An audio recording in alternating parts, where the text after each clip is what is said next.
Hello guys, እንዴት ናችሁ? So today's lesson is about preposition.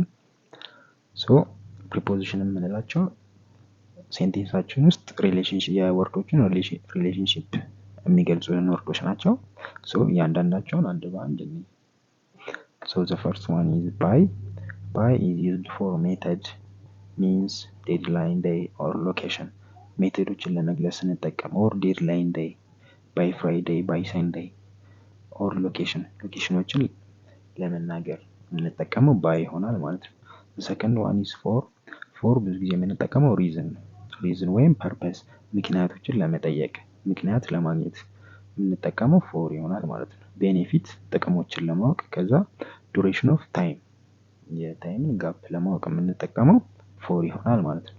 from ደግሞ origin መነሻ or starting time starting point or cause መነሻው የአንድን ድርጊት መነሻው or ታይሙን እንገልጽበት ይሆናል ማለት ነው። ቱ ደግሞ destination የኦሪጂን ኦፖዚት ማለት ነው። ዴስቲኔሽንን ለመግለጽ እንጠቀምበት ማለት ነው። ሪሲፒየንት ተቀባዩን or range ከዚህ እስከዚህ ለመግለጽ or direction ለመግለጽ የምንጠቀማቸው ናቸው ማለት ነው። ስለዚህ let us see examples. So it has not rained dash 2 days. 2 days የምንለው አሁን እዚህ ጋር ጋፕ ነው። duration of time ይሆናል ማለት ነው።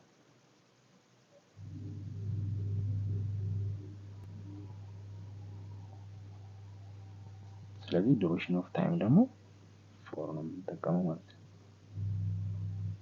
for ይሆናል ማለት ነው። the second one is we traveled dash plane.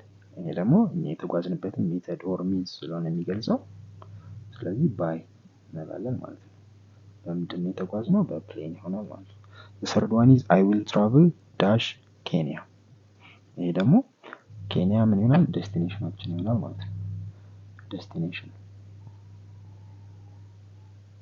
ስለዚህ ዴስቲኔሽንን ለመግለጽ ቱ ነው የምንጠቀመው ማለት ነው። ቱ ይሆናል ማለት ነው።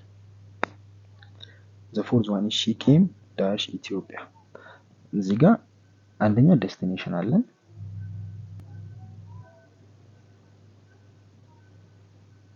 or ኦሪጂንን መግለጽ እንችላለን። በዚህ ኤግዛምፕል she came from ኢትዮጵያ ማለት እንችላለን ማለት ነው። ስለዚህ ቱ መሆን ይችላል from መሆን ይችላል ማለት ነው።